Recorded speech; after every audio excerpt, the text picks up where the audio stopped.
Attention Outlook।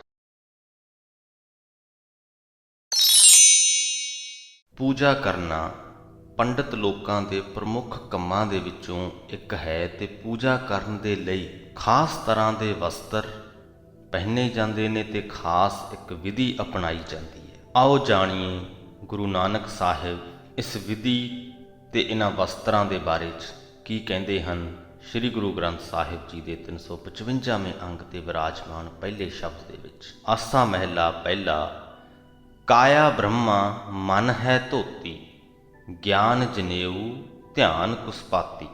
ਕਾਇਆ ਜਾਣੀ ਸਾਡਾ ਸਰੀਰ, ਬ੍ਰਹਮਾ ਇੱਥੇ ਬ੍ਰਾਹਮਣ ਨੂੰ ਕਿਹਾ ਗਿਆ ਹੈ। ਗੁਰੂ ਜੀ ਸਾਨੂੰ ਦੱਸਦੇ ਹਨ ਕਿ ਅਸਲ ਪੂਜਾ ਕੀ ਹੈ।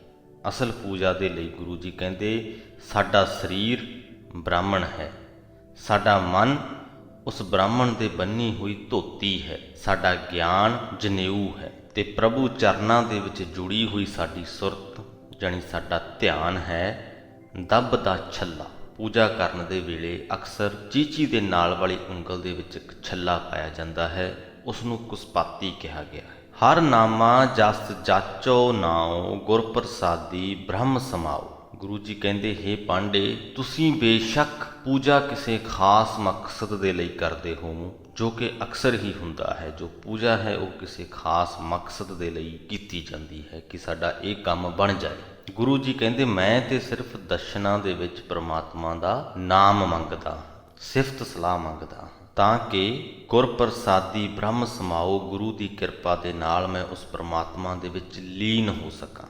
ਪਾਂਡੇ ਐਸਾ ਬ੍ਰਹਮ ਵਿਚਾਰ, ਨਾਮੇ ਸੁਚ ਨਾਮੋ ਪੜੋ, ਨਾਮੇ ਚੱਜ ਆਚਾਰ ਰਹਾਓ। ਕਹਿੰਦੇ ਹੇ ਪਾਂਡੇ, ਇਸ ਤਰ੍ਹਾਂ ਦੇ ਨਾਲ ਉਸ ਪ੍ਰਮਾਤਮਾ ਦੇ ਗੁਣਾਂ ਦੀ ਵਿਚਾਰ ਕਰ ਕਿ ਪ੍ਰਮਾਤਮਾ ਦਾ ਨਾਮ ਹੀ ਤੈਨੂੰ ਸੁੱਚ ਲੱਗੇ, ਪ੍ਰਮਾਤਮਾ ਦਾ ਨਾਮ ਸਿਮਰਨ ਹੀ ਤੇਰੇ ਲਈ ਵੇਦਾਂ ਨੂੰ ਪੜ੍ਹਨਾ ਹੋਵੇ ਤੇ ਪ੍ਰਭੂ ਦੇ ਨਾਮ ਸਿਮਰਨ ਦੇ ਵਿੱਚ ਹੀ ਸਾਰੇ ਚੱਜ ਆਚਾਰ ਜੋ ਸਾਰੀਆਂ ਧਾਰਮਿਕ ਰਸਮਾਂ ਹਨ ਉਹ ਆ ਜਾਣ। ਭਾਵ ਕਿ ਨਾ ਵੇਦ ਪੜ੍ਹਿਆਂ, ਨਾ ਧਾਰਮਿਕ ਰਸਮਾਂ ਕੀਤਿਆਂ, ਨਾ ਸੁੱਚ ਰੱਖਿਆਂ ਤੇਰੀ ਪ੍ਰਮਾਤਮਾ ਦੇ ਨਾਲ ਸਾਂਝ ਪੈ ਸਕਦੀ ਹੈ। ਪ੍ਰਮਾਤਮਾ ਦੇ ਗੁਣਾਂ ਦੀ ਵਿਚਾਰ ਕਰ, ਬ੍ਰਹਮ ਵਿਚਾਰ, ਤਾਂ ਤੇਰੀ ਪ੍ਰਮਾਤਮਾ ਦੇ ਨਾਲ ਸਾਂਝ ਪੈ ਸਕਦੀ ਹੈ। ਬਾਹਰ ਜਨੇਊ ਜਿਚਰ ਜੋਤ ਹੈ ਨਾਲ। ਕਹਿੰਦੇ ਜੋ ਤੂੰ ਬਾਹਰ ਇਹ ਜਨੇਊ ਪਾਇਆ ਹੋਇਆ ਹੈ ਇਹ ਤੇਰੇ ਨਾਲ ਉਦੋਂ ਤੱਕ ਹੀ ਹੈ ਜਦੋਂ ਤੱਕ ਤੇਰੇ ਸਰੀਰ ਦੇ ਵਿੱਚ ਜੋਤ ਹੈ, ਜਾਨ ਹੈ, ਜਿੰਦ ਹੈ। ਧੋਤੀ ਟਿੱਕਾ ਨਾਮ ਸਮਾਤ। ਇਸ ਕਰਕੇ ਕਹਿੰਦੇ ਆਪਣੇ ਹਿਰਦੇ ਵਿੱਚ ਪ੍ਰਮਾਤਮਾ ਦੇ ਨਾਮ ਨੂੰ ਵਸਾ ਤੇ ਇਸੇ ਨੂੰ ਹੀ ਧੋਤੀ ਤੇ ਟਿੱਕਾ ਸਮਝ। ਜੋ ਮੱਥੇ ਤੇ ਤਿਲਕ ਲਾਇਆ ਜਾਂਦਾ ਹੈ ਉਹ ਸਮਝ। ਐਥੈ ਉਥੈ ਨਿਭੀ ਨਾਲ। ਪ੍ਰਮਾਤਮਾ ਦਾ ਜੋ ਨਾਮ ਹੈ ਉਹ ਲੋਕ ਤੇ ਪ੍ਰਲੋਕ ਦੋਹਾਂ ਦੇ ਵਿੱਚ ਹੀ ਤੇਰਾ ਸਾਥ ਨਿਭਾਏਗਾ। ਬਿਨ ਨਾਮ ਹੈ ਹੋਰ ਕਰਮ ਨਾ ਭਾ। ਪ੍ਰਮਾਤਮਾ ਦਾ ਨਾਮ ਵਿਸਾਰ ਕੇ ਹੋਰ ਧਾਰਮਿਕ ਰਸਮਾਂ ਨਾ ਲੱਭਦਾ ਫਿਰ। ਪੂਜਾ ਪ੍ਰੇਮ ਮਾਇਆ ਪ੍ਰਜਾ, ਇੱਕੋ ਵੇਖੋ ਅਵਰ ਨਾ ਭਾਗ। ਕਹਿੰਦੇ ਪ੍ਰਭੂ ਦੇ ਨਾਮ ਦੇ ਵਿੱਚ ਜੁੜ ਕੇ ਪ੍ਰੇਮ ਮਾਇਆ ਜਾਣੀ ਮਾਇਆ ਦਾ ਮੋਹ, ਪ੍ਰਜਾਲ ਜਾਣੀ ਚੰਗੀ ਤਰ੍ਹਾਂ ਸਾੜ ਦੇ। ਪ੍ਰਮਾਤਮਾ ਦੇ ਨਾਮ ਵਿੱਚ ਜੁੜ ਕੇ ਮਾਇਆ ਦਾ ਮੋਹ ਆਪਣੇ ਅੰਦਰੋਂ ਚੰਗੀ ਤਰ੍ਹਾਂ ਸਾੜ ਦੇ। ਇਹੀ ਹੈ ਅਸਲੀ ਦੇਵ ਪੂਜਾ। ਇੱਕੋ ਵੇਖੋ ਅਵਰ ਨਾ ਭਾਗ।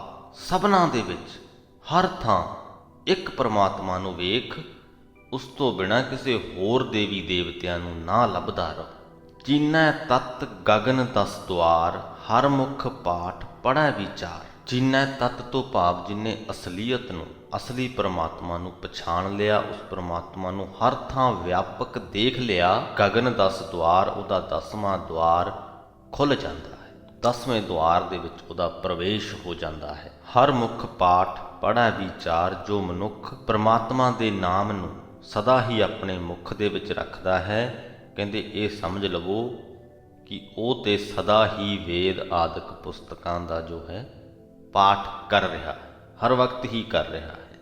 ਭੋਜਨ ਭਾਉ ਭਰਮ ਭਉ ਭਾਗੈ, ਬਾਹਰੂ ਅਰਾ ਸ਼ਬ ਚੋਰ ਨਾ ਲਾਗੈ। ਪੂਜਾ ਆਦਿਕ ਕਰਨ ਦੇ ਵੇਲੇ ਮੂਰਤੀ ਨੂੰ ਭੋਗ ਲਾਇਆ ਜਾਂਦਾ ਹੈ। ਗੁਰੂ ਨਾਨਕ ਸਾਹਿਬ ਕਹਿੰਦੇ ਉਹਨੂੰ ਛੱਡ ਕੇ ਭੋਜਨ ਭਾਉ, ਭਾਉ ਜਾਣੀ ਕਿ ਪ੍ਰਭੂ ਚਰਨਾਂ ਦੇ ਨਾਲ ਪ੍ਰੇਮ, ਉਹਨੂੰ ਉਹ ਭੋਜਨ, ਉਹਨੂੰ ਉਹ ਭੋਗ ਲਾਉਣਾ ਸਮਝੋ। ਜੇ ਅਜਿਹਾ ਕਰੋਗੇ ਭਰਮ ਭਉ ਭਾਗੈ, ਤੁਹਾਡੇ ਮਨ ਦੀਆਂ ਭਟਕਣਾ ਦੂਰ ਹੋ ਜਾਣਗੀਆਂ, ਤੁਹਾਡੇ ਅੰਦਰੋਂ ਡਰ ਨਸ ਜਾਏਗਾ।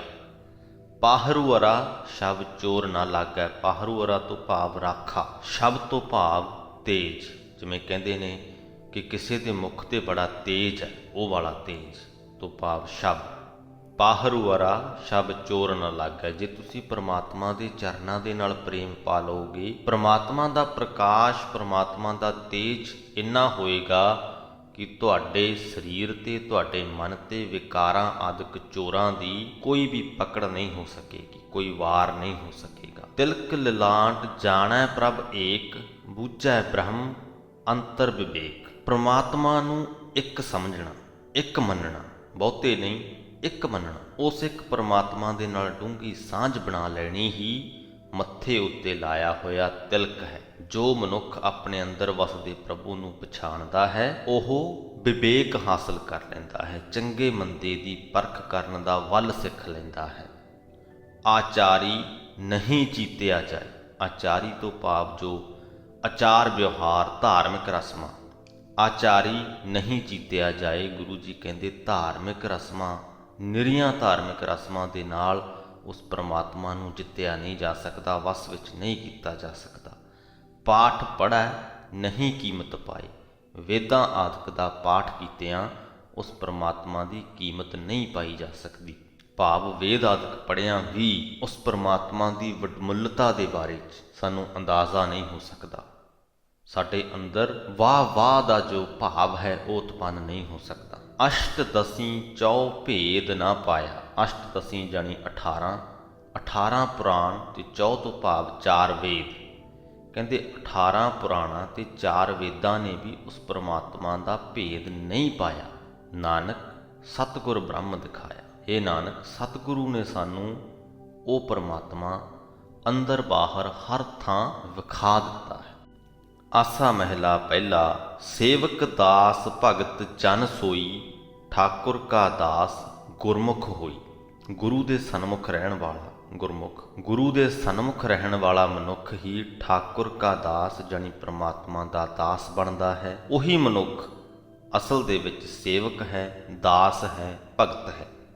ਸੇਵਕ ਦਾਸ ਭਗਤ ਜਨ ਸੋਈ, ਜਿਨ ਸਿਰ ਸਾਜੀ ਤਿਨ ਫੁਨ ਗੋਈ। ਇਹ ਜੋ ਮਨੁੱਖ ਹੈ, ਜੋ ਦਾਸ ਹੈ, ਸੇਵਕ ਹੈ, ਗੁਰਮੁਖ ਹੈ, ਇਹਨੂੰ ਇਸ ਗੱਲ ਦਾ ਯਕੀਨ ਹੋ ਜਾਂਦਾ ਹੈ ਕਿ ਜਿਨ ਸਿਰ ਸਾਜੀ, ਸਿਰ ਤੋਂ ਭਾਵ ਸ੍ਰਿਸ਼ਟੀ, ਕਿ ਜਿਸ ਪ੍ਰਮਾਤਮਾ ਨੇ ਇਹ ਸ੍ਰਿਸ਼ਟੀ ਸਾਜੀ ਹੈ, ਤਿੰਨ ਫੁਨ ਗੋਈ, ਉਹੀ ਮੁੜ ਇਸ ਦਾ ਨਾਸ ਕਰਦਾ ਹੈ।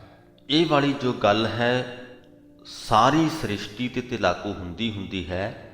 ਸ੍ਰਿਸ਼ਟੀ ਦਾ ਇੱਕ ਇੱਕ ਉਹ ਅੰਸ਼ ਜੋ ਸਾਜਿਆ ਜਾਂਦਾ ਹੈ ਤੇ ਢਹਿੰਦਾ ਹੈ, ਜੋ ਬਣਦਾ ਹੈ, ਮੁੱਕਦਾ ਹੈ, ਹਰ ਉਸ ਅੰਸ਼ ਤੇ ਵੀ ਇਹ ਗੱਲ ਲਾਗੂ ਹੁੰਦੀ ਹੈ। ਪ੍ਰਮਾਤਮਾ ਹੀ ਬਣਾਉਂਦਾ ਹੈ, ਪ੍ਰਮਾਤਮਾ ਹੀ ਢਾਉਂਦਾ ਹੈ। ਤਿਸ ਬਿਨ ਦੂਜਾ ਅਵਰ ਨਾ ਕੋਈ। ਸ੍ਰਿਸ਼ਟੀ ਨੂੰ, ਸ੍ਰਿਸ਼ਟੀ ਦੇ ਅੰਸ਼ਾਂ ਨੂੰ ਬਣਾਉਣ ਵਾਲਾ ਤੇ ਢਾਉਣ ਵਾਲਾ ਇੱਕੋ ਇੱਕ ਪ੍ਰਮਾਤਮਾ ਹੈ। ਉਹਦੇ ਤੋਂ ਬਿਨਾਂ ਤਾਂ ਉਹਦੇ ਵਰਗਾ ਹੋਰ ਕੋਈ ਨਹੀਂ, ਦੂਜਾ ਹੈ ਹੀ ਨਹੀਂ। ਸਾਚ ਨਾਮ ਗੁਰ ਸ਼ਬਦ ਵਿਚਾਰ, ਗੁਰਮੁਖ ਸਾਚੇ ਸਾਚਾ ਦਰਬਾਰ ਰਹਾਉ। ਗੁਰੂ ਦੇ ਸ਼ਬਦ ਦੇ ਰਾਹੀਂ ਪ੍ਰਮਾਤਮਾ ਦਾ ਸਦਾ ਥਿਰ ਨਾਮ ਵਿਚਾਰ ਕੇ ਗੁਰੂ ਦੇ ਸਨਮੁਖ ਰਹਿਣ ਵਾਲੇ ਬੰਦੇ ਸਦਾ ਅਟੱਲ ਪ੍ਰਭੂ ਦੇ ਦਰਬਾਰ ਵਿੱਚ ਸੁਰਖਰੂ ਹੁੰਦੇ ਹਨ। ਗੁਰਮੁਖ ਸਾਚੇ, ਸਾਚੇ ਤੋਂ ਭਾਵ ਸੁਰਖਰੂ, ਤੇ ਸਾਚੈ ਤੋਂ ਭਾਵ ਅਟੱਲ ਪ੍ਰਭੂ। ਸਾਚ ਨਾਮ ਗੁਰ ਸ਼ਬਦ ਵਿਚਾਰ, ਯਾਨੀ ਗੁਰੂ ਦੇ ਸ਼ਬਦਾਂ ਦੇ ਰਾਹੀਂ ਸੱਚ ਨਾਮ ਦੀ ਵਿਚਾਰ ਜੋ ਕਰਦੇ ਨੇ ਉਹ ਗੁਰਮੁਖ ਹੁੰਦੇ ਨੇ, ਤੇ ਉਹ ਸਾਚੇ ਦਰਬਾਰ ਦੇ ਵਿੱਚ, ਅਟੱਲ ਪ੍ਰਭੂ ਦੇ ਦਰਬਾਰ ਵਿੱਚ ਸੁਰਖਰੂ ਹੁੰਦੇ ਨੇ। ਸੱਚਾ ਅਰਜ ਸੱਚੀ ਅਰਦਾਸ, ਮਹਿਲੀ ਖਸਮ ਸੁਣੇ ਸ਼ਾਬਾਸ਼। ਗੁਰੂ ਦੇ ਸਨਮੁਖ ਰਹਿ ਕੇ ਕੀਤੀ ਹੋਈ ਅਰਜ਼ੋਈ ਤੇ ਅਰਦਾਸ ਹੀ ਅਸਲ ਅਰਜ਼ੋਈ ਹੈ। ਮਹਿਲੀ ਖਸਮ ਸੁਣੇ, ਮਹਿਲ ਦਾ ਮਾਲਕ ਖਸਮ ਪ੍ਰਭੂ ਉਸ ਅਰਦਾਸ ਨੂੰ ਸੁਣਦਾ ਹੈ ਤੇ ਸ਼ਾਬਾਸ਼ ਆਖਦਾ ਹੈ, ਆਦਰ ਦਿੰਦਾ ਹੈ। ਸੱਚਾ ਤਖਤ ਬੁਲਾਵੈ ਸੋਏ, ਦੇ ਵਡਿਆਈ ਕਰੇ ਸੋ ਹੋਏ। ਆਪਣੇ ਸਦਾ ਅਟੱਲ ਤਖਤ ਉੱਤੇ ਬੈਠਾ ਹੋਇਆ ਪ੍ਰਭੂ ਉਸ ਸੇਵਕ ਨੂੰ ਸੱਦਦਾ ਹੈ ਤੇ ਸਭ ਕੁਝ ਕਰਨ ਦੇ ਸਮਰੱਥ ਪ੍ਰਭੂ ਉਸ ਸੇਵਕ ਨੂੰ ਮਾਣ ਆਦਰ ਦਿੰਦਾ ਹੈ। ਤੇਰਾ ਤਾਣ ਤੂੰ ਹੈ ਦੀਵਾਨ। ਦੀਵਾਨ ਤੋਂ ਭਾਵ ਆਸਰਾ। ਜੋ ਗੁਰਮੁਖ ਹੈ, ਗੁਰੂ ਜੀ ਕਹਿੰਦੇ ਹੈ ਪ੍ਰਮਾਤਮਾ ਗੁਰਮੁਖ ਨੂੰ ਤੇਰਾ ਹੀ ਤਾਣ ਹੈ ਤੇ ਤੇਰਾ ਹੀ ਆਸਰਾ ਹੈ। ਤਾਣ ਤੋਂ ਭਾਵ ਤਾਕਤ। ਗੁਰਮੁਖ ਦੇ ਲਈ ਤੂੰ ਹੀ ਤਾਕਤ ਹੈ, ਤੂੰ ਹੀ ਸਹਾਰਾ ਹੈ। ਗੁਰ ਕਾ ਸ਼ਬਦ ਸੱਚ ਨੀਸਾਨ। ਗੁਰੂ ਦਾ ਸ਼ਬਦ ਉਸਦੇ ਪਾਸ ਸਦਾ ਥਿਰ ਰਹਿਣ ਵਾਲਾ ਪਰਵਾਨਾ ਹੈ, ਰਾਹਦਾਰੀ ਹੈ। ਸਫ਼ਰ ਦੇ ਉੱਤੇ ਜਾਈਏ, ਕਿਸੇ ਵੀ ਸਫ਼ਰ 'ਤੇ ਜਾਈਏ ਤੇ ਅਸੀਂ ਰਾਹਦਾਰੀ ਨਾਲ ਲੈ ਕੇ ਚੱਲਦੇ ਹਾਂ। ਉਸ ਰਾਹਦਾਰੀ ਦੇ ਵਿੱਚ ਸਫ਼ਰ ਦੇ ਦੌਰਾਨ ਖਾਣ ਪੀਣ ਦੇ ਲਈ ਰੱਖਿਆ ਹੋਇਆ ਸਮਾਨ ਵੀ ਹੋ ਸਕਦਾ ਹੈ, ਪੈਸਾ ਵੀ ਹੋ ਸਕਦਾ ਹੈ। ਰਾਹਦਾਰੀ ਤੋਂ ਭਾਵ ਉਹ ਸਭ ਕੁਝ ਜੋ ਅਸੀਂ ਸਫ਼ਰ 'ਤੇ ਜਾਣ ਲੱਗੇ ਨਾਲ ਲੈ ਕੇ ਚੱਲਦੇ ਹਾਂ ਤਾਂ ਕਿ ਲੋੜ ਪੈਣ 'ਤੇ ਉਸ ਨੂੰ ਅਸੀਂ ਵਰਤ ਸਕੀਏ। ਗੁਰ ਕਾ ਸ਼ਬਦ ਸੱਚ ਨਿਸ਼ਾਨ ਤੋਂ ਭਾਵ ਕਿ ਜੋ ਗੁਰਮੁਖ ਹੈ ਉਹਦੇ ਜੀਵਨ ਦੇ ਸਫ਼ਰ ਦੇ ਵਿੱਚ ਗੁਰੂ ਦਾ ਸ਼ਬਦ ਹੀ ਉਹਦੀ ਰਾਹਦਾਰੀ ਹੈ। ਮੰਨੇ ਹੁਕਮ ਸੋ ਪ੍ਰਗਟ ਜਾਏ। ਜੋ ਗੁਰਮੁਖ ਹੈ ਉਸ ਪ੍ਰਮਾਤਮਾ ਦੇ ਹੁਕਮ ਨੂੰ ਮੰਨਦਾ ਹੈ, ਉਹਦੀ ਰਜ਼ਾ ਦੇ ਵਿੱਚ ਸਦਾ ਰਾਜ਼ੀ ਰਹਿੰਦਾ ਹੈ। ਇਸੇ ਕਰਕੇ ਹੀ ਜਗਤ ਤੋਂ ਵਡਿਆਈ ਖੱਟ ਕੇ ਜਾਂਦਾ ਹੈ। ਪ੍ਰਗਟ ਤੋਂ ਭਾਵ ਮਸ਼ਹੂਰ ਹੋ ਜਾਣਾ, ਆਦਰ ਪਾ ਲੈਣਾ। ਸੋ ਗੁਰਮੁਖ ਇਸ ਜਗਤ ਤੋਂ ਆਦਰ ਲੈ ਕੇ ਜਾਂਦਾ ਹੈ, ਵਡਿਆਈ ਖੱਟ ਕੇ ਜਾਂਦਾ ਹੈ। ਸੱਚ ਨਿਸ਼ਾਨਾ ਠਾਕ ਨਾ ਪਾਏ, ਕਿਉਂਕਿ ਗੁਰਮੁਖ ਦੇ ਲਈ ਪਰਮਾਤਮਾ ਦਾ ਨਾਮ, ਗੁਰੂ ਦਾ ਸ਼ਬਦ ਉਹਦੀ ਰਾਹਦਾਰੀ ਹੁੰਦੀ ਹੈ। ਇਸ ਕਰਕੇ ਉਹਦੇ ਜੀਵਨ ਰਸਤੇ ਦੇ ਵਿੱਚ ਕੋਈ ਵੀ ਵਿਕਾਰ ਰੋੜਾ ਨਹੀਂ ਪਾ ਸਕਦਾ, ਰੁਕਾਵਟ ਨਹੀਂ ਪਾ ਸਕਦਾ। ਠਾਕ ਨਾ ਪਾਈ ਜਾਣੀ ਰੁਕਾਵਟ ਨਹੀਂ ਪਾ ਸਕਦਾ। ਪੰਡਿਤ ਪੜ੍ਹੈ ਵਖਾਣੈ ਵੇਦ। ਜੋ ਪੰਡਿਤ ਲੋਕ ਹਨ ਉਹ ਵੇਦ ਆਦਿਕ ਨੂੰ ਪੜ੍ਹਦੇ ਹਨ ਤੇ ਹੋਰਨਾਂ ਨੂੰ ਵਿਆਖਿਆ ਕਰਕੇ ਸੁਣਾਉਂਦੇ ਹਨ, ਲੇਕਿਨ ਇਸ ਸਭ ਦੇ ਬਾਵਜੂਦ ਵੀ ਅੰਤਰ ਵਸਤ ਨਾ ਜਾਣੈ ਭੇਦ। ਇਹ ਭੇਦ ਨਹੀਂ ਜਾਣ ਪਾਉਂਦੇ, ਇਹ ਅਸਲੀਅਤ ਨਹੀਂ ਸਮਝ ਪਾਉਂਦੇ ਕਿ ਜੋ ਪਰਮਾਤਮਾ ਹੈ ਉਹ ਉਹਨਾਂ ਦੇ ਅੰਦਰ ਹੀ ਵਸਦਾ ਹੈ। ਗੁਰ ਬਿਨ ਸੋਝੀ ਬੂਝ ਨਾ ਹੋਏ, ਸਾਚਾ ਰਵ ਰਹਿਆ ਪ੍ਰਭ ਸੋਏ। ਸਦਾ ਥਿਰ ਪ੍ਰਭੂ ਹਰੇਕ ਦੇ ਅੰਦਰ ਵਿਆਪਕ ਹੈ। ਇਸ ਗੱਲ ਦੀ ਸਮਝ ਗੁਰੂ ਦੀ ਸ਼ਰਨ ਪੈਣ ਤੋਂ ਬਿਨਾਂ ਨਹੀਂ ਆਉਂਦੀ। ਇੱਕ ਕਾਰਨ ਹੈ ਕਿ ਸ੍ਰੀ ਗੁਰੂ ਗ੍ਰੰਥ ਸਾਹਿਬ ਜੀ ਨੂੰ ਇੱਕ ਮਹਿਜ ਧਾਰਮਿਕ ਪੁਸਤਕ ਨਹੀਂ ਬਲਕਿ ਗੁਰੂ ਕਿਹਾ ਗਿਆ ਹੈ। ਉਹ ਕਾਰਨ ਇਹ ਹੈ ਕਿ ਗੁਰੂ ਗ੍ਰੰਥ ਸਾਹਿਬ ਜੀ ਦੇ ਵਿੱਚ ਪਰਮਾਤਮਾ ਦੀ ਗੱਲ ਹੁੰਦੀ ਹੈ, ਉਹਦੇ ਨਾਲ ਸਾਂਝ ਦੀ ਗੱਲ ਹੁੰਦੀ ਹੈ। ਦੁਨੀਆ ਦੀ, ਦੁਨਿਆਵੀ ਚੀਜ਼ਾਂ ਦੀ ਗੱਲ ਨਹੀਂ ਹੁੰਦੀ। ਦੁਨਿਆਵੀ ਚੀਜ਼ਾਂ ਦੇ ਨਾਲ ਜੁੜਨ ਦੀ, ਦੁਨਿਆਵੀ ਚੀਜ਼ਾਂ ਨੂੰ ਪਾਉਣ ਵਾਸਤੇ ਕਰਨ ਵਾਲੇ ਕਰਮ ਕਾਂਡਾਂ ਦੀ ਗੱਲ ਨਹੀਂ ਹੁੰਦੀ। ਇਹ ਨਹੀਂ ਦੱਸਿਆ ਜਾਂਦਾ ਗੁਰਬਾਣੀ ਦੇ ਵਿੱਚ ਕਿ ਜੇ ਤੁਸੀਂ ਆਹ ਹਾਸਲ ਕਰਨਾ ਤਾਂ ਇਸ ਪ੍ਰਕਾਰ ਦਾ ਧਾਰਮਿਕ ਰਸਮ ਕਰੋ, ਇਹ ਕਰਮ ਕਾਂਡ ਕਰੋ। ਨਹੀਂ, ਪੂਰੀ ਗੁਰਬਾਣੀ ਦੇ ਵਿੱਚ ਜੇ ਗੱਲ ਹੁੰਦੀ ਹੈ ਤਾਂ ਪ੍ਰਮਾਤਮਾ ਦੀ ਹੁੰਦੀ ਹੈ। ਉਸੇ ਨੂੰ ਹੀ ਵੱਡਾ ਕਿਹਾ ਗਿਆ ਹੈ ਤੇ ਇੱਕੋ ਇੱਕ ਕਿਹਾ ਗਿਆ ਹੈ, ਉਹਦੇ ਵਰਗਾ ਕੋਈ ਦੂਜਾ ਵੀ ਨਹੀਂ ਕਿਹਾ ਗਿਆ। ਸੋ ਜੇ ਅਸੀਂ ਗੁਰਬਾਣੀ ਪੜ੍ਹਦੇ ਹਾਂ ਤਾਂ ਅਸੀਂ ਗੁਰੂ ਦੀ ਸ਼ਰਨ ਦੇ ਵਿੱਚ ਪੈ ਰਹੇ ਹਾਂ। ਅਸੀਂ ਮਹਿਜ ਇੱਕ ਧਾਰਮਿਕ ਪੁਸਤਕ ਨਹੀਂ ਪੜ੍ਹ ਰਹੇ, ਕਿਉਂਕਿ ਗੁਰਬਾਣੀ ਗੁਰੂ ਹੈ। ਗੁਰੂ ਦੀ ਸ਼ਰਨ ਦੇ ਵਿੱਚ ਅਸੀਂ ਪੈਂਦੇ ਹਾਂ ਤਾਂ ਸਾਨੂੰ ਸਮਝ ਵੀ ਆ ਜਾਂਦੀ ਹੈ ਇਸ ਗੱਲ ਦੀ ਕਿ ਹਾਂ, ਪਰਮਾਤਮਾ ਇਸ ਸ੍ਰਿਸ਼ਟੀ ਦੇ ਕਣ ਕਣ ਦੇ ਵਿੱਚ ਵਸਿਆ ਹੋਇਆ ਹੈ।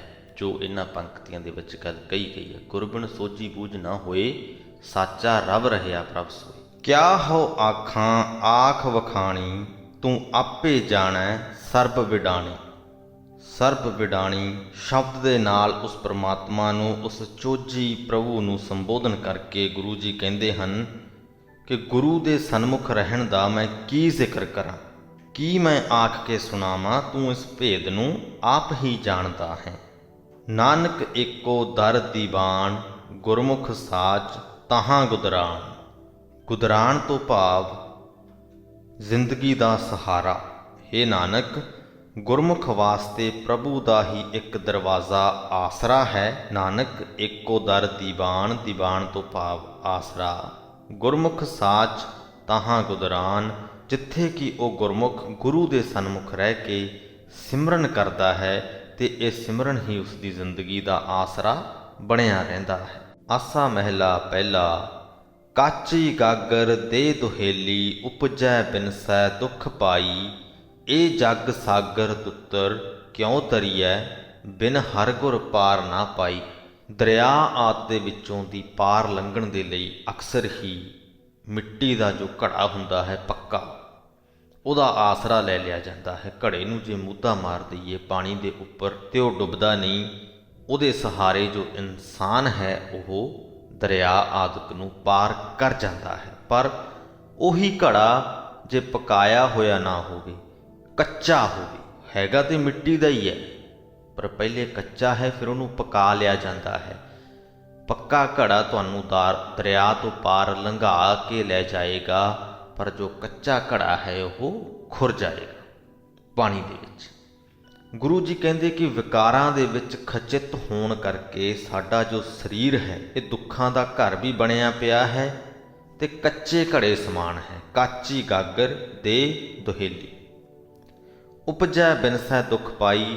ਇਹ ਜੋ ਸਰੀਰ ਹੈ ਪੈਦਾ ਹੁੰਦਾ ਹੈ, ਸਾਰੀ ਉਮਰ ਦੁੱਖ ਭੋਗਦਾ ਹੈ ਤੇ ਆਖਰ ਨੂੰ ਬਿਨਸ ਜਾਂਦਾ ਹੈ, ਨਾਸ ਹੋ ਜਾਂਦਾ ਹੈ।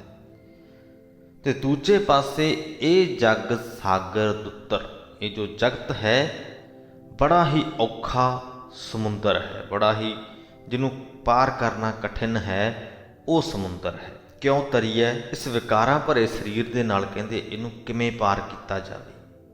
ਬਿਨ ਹਰਗੁਰ ਪਾਰ ਨਾ ਪਾਈ। ਇਸ ਸੰਸਾਰ ਸਮੁੰਦਰ ਤੋਂ ਅਸੀਂ ਗੁਰੂ ਪ੍ਰਮਾਤਮਾ ਦਾ ਆਸਰਾ ਲਏ ਬਿਨਾਂ ਪਾਰ ਨਹੀਂ ਲੰਘ ਸਕਦੇ। ਇਹ ਕਹਿ ਲਈਏ ਕਿ ਸਾਡਾ ਜੋ ਵਿਕਾਰਾਂ ਭਰਿਆ ਇਹ ਸਰੀਰ ਹੈ ਇਹ ਕੱਚਾ ਘੜਾ ਹੈ। ਗੁਰੂ ਦਾ ਜੋ ਸ਼ਬਦ ਹੈ ਉਹ ਅੱਗ ਦੇ ਰੂਪ ਦੇ ਵਿੱਚ ਕੰਮ ਕਰਕੇ ਸਾਡੇ ਇਸ ਕੱਚੇ ਘੜੇ ਰੂਪ ਸਰੀਰ ਨੂੰ ਪਕਾ ਦਿੰਦਾ ਹੈ ਤੇ ਉਹ ਜੋ ਪੱਕਿਆ ਹੋਇਆ ਘੜਾ ਬਣ ਜਾਂਦਾ ਹੈ, ਵਿਕਾਰਾਂ ਤੋਂ ਰਹਿਤ ਸਰੀਰ ਬਣ ਜਾਂਦਾ ਹੈ। ਉਹ ਸਾਨੂੰ ਸੰਸਾਰ ਸਮੁੰਦਰ ਤੋਂ ਪਾਰ ਲੰਘਣ ਦੇ ਵਿੱਚ ਸਹਾਇਤਾ ਕਰਦਾ ਹੈ। ਤੁਝ ਬਿਨ ਅਵਰ ਨਾ ਕੋਈ ਮੇਰੇ ਪਿਆਰੇ, ਤੁਝ ਬਿਨ ਅਵਰ ਨਾ ਕੋਏ ਹਰੇ, ਸਰਬੀ ਰੰਗੀ ਰੂਪੀ ਤੂੰ ਹੈ, ਤਿਸ ਬਖਸ਼ੇ ਜਿਸ ਨਦਰ ਕਰੇ ਰਹਾਉ। ਗੁਰੂ ਜੀ ਕਹਿੰਦੇ, ਹੇ ਮੇਰੇ ਪਿਆਰੇ ਹਰੀ, ਮੇਰਾ ਤੇਰੇ ਤੋਂ ਬਿਨਾਂ ਕੋਈ ਸਹਾਰਾ ਨਹੀਂ ਤੇ ਇੱਥੋਂ ਬਿਨਾਂ ਮੇਰਾ ਹੋਰ ਕੋਈ ਵੀ ਨਹੀਂ।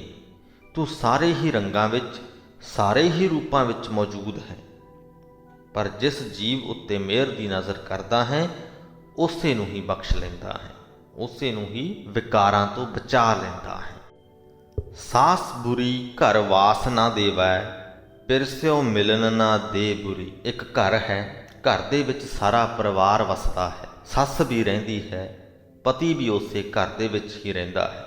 ਜੇ ਸੱਸ ਬੁਰੀ ਹੋਵੇ ਤਾਂ ਜੋ ਜੀਵ ਇਸਤਰੀ ਹੈ ਉਹਨੂੰ ਆਪਣੇ ਪਤੀ ਦੇ ਨਾਲ ਹੀ ਮਿਲਣ ਨਹੀਂ ਦਿੰਦੀ। ਇਹ ਕਹਿ ਲਈਏ ਕਿ ਪਤੀ ਉਸੇ ਹੀ ਘਰ ਦੇ ਕਿਸੇ ਇੱਕ ਕਮਰੇ ਦੇ ਵਿੱਚ ਬੈਠਾ ਹੈ, ਪਰ ਜੋ ਸੱਸ ਹੈ ਬੁਰੀ ਹੋਣ ਕਰਕੇ ਪਤਨੀ ਨੂੰ, ਜੀਵ ਇਸਤਰੀ ਨੂੰ ਬਾਹਰ ਹੀ ਕੰਮਾਂ ਕਾਰਾਂ ਦੇ ਵਿੱਚ ਲਾਈ ਰੱਖਦੀ ਹੈ।